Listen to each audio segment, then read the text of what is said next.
Let's bring in Sandra again. All right, and Ambassador Nikki Haley as well, a 2024 Republican presidential candidate. Ambassador, thank you very much for joining us. These two hostages that have just been released, obviously this is incredibly welcome and good news that we are now hearing. What is your reaction to that? And all of us obviously are praying that more too will be released. Thank you, Sandra. I mean, first I'll say 2 prayers have been answered and we've got 200 more to go. That's the first thing I'll say. The second thing I'll say to the Biden administration is don't fall for it. This is, you know, I have dealt with Qatar in terms of trying to get hostages or actually hostage bodies out of Gaza. This is what they do. They're trying to earn favor with the United States. But look at the leveraging that's happening here. What you're seeing is that Hamas is worried about this ground war that's going to happen with Israel. Iran is worried that Hamas could lose and how bad that could be. And so what they're doing is they're going to throw 2 hostages out there, for one, to see if they can weaken us to keep Israel from going into Gaza, and 2, because they want to see if they can get something out of it. This shows that there have been some conversations between the Biden administration and Qatar.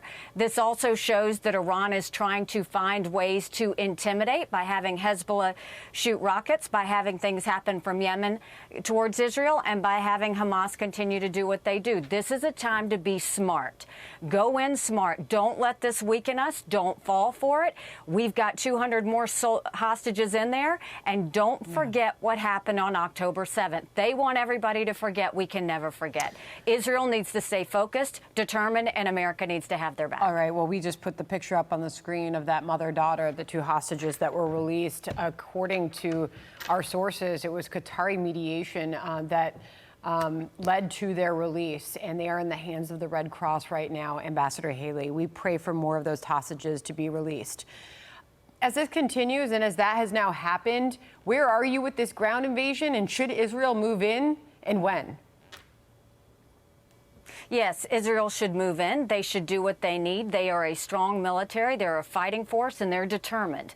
They lost 1,400 of their brothers and sisters. And so, you know, what I would say again is this is not the time to talk about restraint. This is not the time to talk about a ceasefire. This is the time to say to Israel, whatever you need, we've got your back. We're going to support you. We're going to help you. And this is a time to call out Iran. Don't ever forget, there would not be a Hamas without Iran. There would not be a Hezbollah without Iran. There would not be the Houthis without Iran. And so we need to make sure that Iran is very aware that we're going to have Israel's back regardless of how many hostages they release. We're going to have Israel's back regardless of how many rockets they try and send over to intimidate. We're going to have Israel's back. And if any American or any Israeli is killed in this process, there's going to be hell to pay. And they need to know that. I'm efforting some sound from the squad who just took to outside the Capitol, held a news conference, press conference, whatever it is that you want to call it. It was a couple of members of the squad, Ambassador Haley, who stood up and they're calling for a ceasefire. You've seen Rashida Tlaib and others doing exactly that. The New York Times writes this on Israel and the progressive Jews feeling abandoned by their left-wing allies, Ambassador. Jewish leaders and voters said they were taken aback to discover that many of their ideological allies saw them as oppressors who deserve blame following the Israeli attacks. This is a new Gallup poll, Ambassador, shows Democrats' sympathies shifting in the Middle East to where there is now 49% with the Palestinians. Less with the Israeli, 38%. What does all of this tell you? It's shameful. It's flat out shameful. The squad act like the terrorists.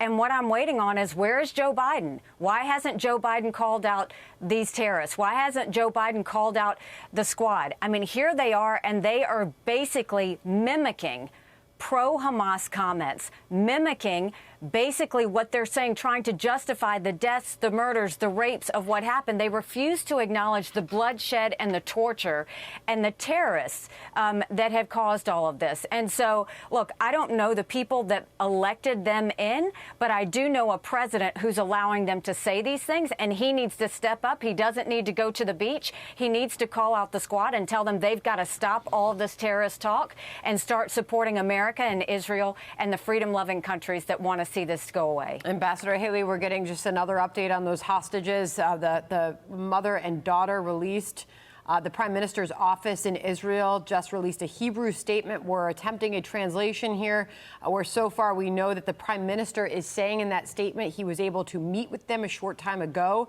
at a base in southern Israel, and they will be shortly met by their families. Wow, that is an incredible development. Ambassador Haley, appreciate you coming on with us. God bless both of them. Yep. Absolutely. God bless both of them and the hostages. We still need to get home. Ambassador, appreciate you joining us. Thank you. I'm Steve Ducey. I'm Brian Kilmeade. And I'm Ainsley Earhart. And click here to subscribe to the Fox News YouTube page to catch our hottest interviews and most compelling analysis.